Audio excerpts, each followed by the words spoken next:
Great করছি কি cheese.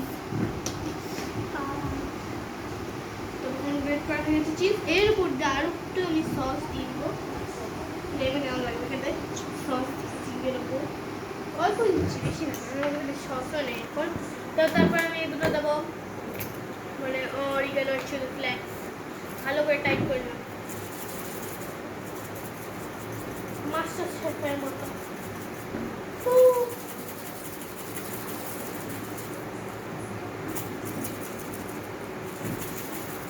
দিচ্ছি আমি এখন অরিগানো আর চিলি ফ্লেক্স।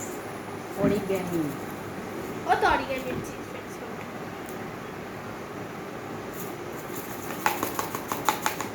হয়ে গেছে আমার দেয়া। আমি আবার আর একটু চিজ গ্রেট করে দেবো, অল্প, বেশি না। হয়ে গেল। এইবার এটা যাবে মাইক্রোওভেনে। মাইক্রোওভেনে দেওয়া যাক। প্রথমে এটাকে জ্বালালাম, নাকি খুলে নে। আগে একটু প্রি হিট করে নিই, তারপর তো ততক্ষণ আমি আর একটা পিৎজা বানাবো। ওইটার ইনগ্রেডিয়েন্ট সব করে নিই, ততক্ষণ এটা প্রি হিট হচ্ছে।